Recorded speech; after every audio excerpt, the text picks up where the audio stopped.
તમને ખબર છે આજે શું વિશેષ દિવસ છે? શું?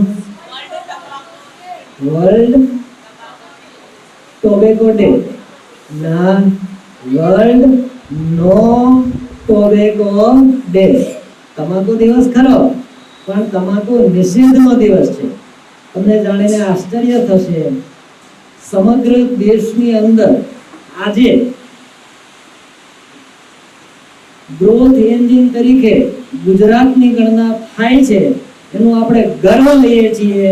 ત્યારે યુવાનોને મારે ખાસ કહેવું છે કે વિકાસમાં આપણે આગળ છીએ ને.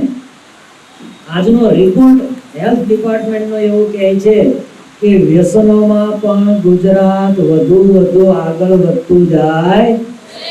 તમાકુ ખાય છે, મોઢાના કેન્સર થાય છે, જીભના કેન્સર થાય છે, અને પછી તમાકુનો ત્યાગ કરે છે. અહીંયા ઉપસ્થિત અને આ લાઈવ જોનારા બધાને આપણે આજે વિનંતી કરવી છે કે કમસે કમ અમારા પરિવારમાંથી કોઈને તમાકુ ખાવા દઈશું. અમે તો નહીં જ કહીએ, પણ અમારા પરિવારમાં પણ તમાકુ એન્ટ્રી લેશે. આટલું આપણે કરીશું ને તો સૌથી વધુ ખુશી આપણા માતા પિતાને થશે. તમારી જાણ માટે માતા પિતા હોય ને એ એવું ઈચ્છે, હું તમાકુ ખાઉં છું પણ મારું બાળક ખાવું જોઈએ, હું પડીકી ખાઉં છું પણ મારું બાળક ખાવું જોઈએ. આ માતા પિતાની ઈચ્છા હોય છે. પણ બાળક જ્યારે ઘેર જઈને એમ કહેશે, પપ્પા તું પડીકી ખાઈશ તો હું ત્યાં સુધી હું ઘરમાં ખાઈશ નહીં, આવી જીદ કરશો ને તો મા બાપને ઘડીક આકરું લાગશે, પણ મા બાપ તમારા ઉપર ખુશ થશે અને આપણા એક ઘરમાંથી તમાકુ દૂર થશે. એટલે આપણે એમ માનવાનું કે આખા ગુજરાતમાંથી દૂર થઈ ગયું. આપણે આખા ગુજરાતમાં જઈ નથી શકવાના. આપણું ઘર એ જ આપણું ગુજરાત, આપણું ઘર એ જ આપણો દિવસ, આપણો દેશ, આપણું ઘર એ જ આપણું જીવન. આપણે નક્કી કરવાનું અમારા ઘરમાં તમાકુ રહેવી જોઈએ. ભગવાન સ્વામિનારાયણ આ વરતાલની ભૂમિમાં બેસીને એક નિયમ શિક્ષાપત્રીમાં આપ્યો છે કે અપને કરનારી કોઈ વસ્તુ ખાવી પીવી નહીં.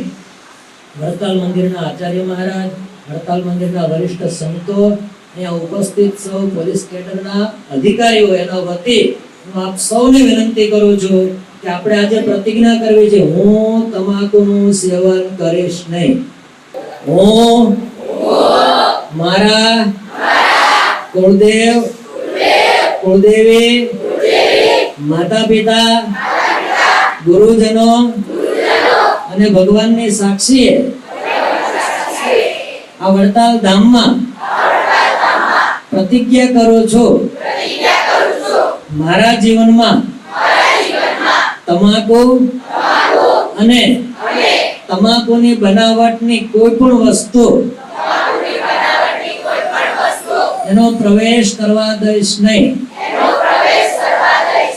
કહેતા એનું સેવન કરીશ નહીં. તમે જો આટલું રાખશો ને તો તમારા ઘરમાં સુખ સમૃદ્ધિની રેલમ છેલ કરવાની જવાબદારી ભગવાન સ્વામિનારાયણ અને લક્ષ્મીનારાયણ દેવ લેશે. જય સ્વામિનારાયણ.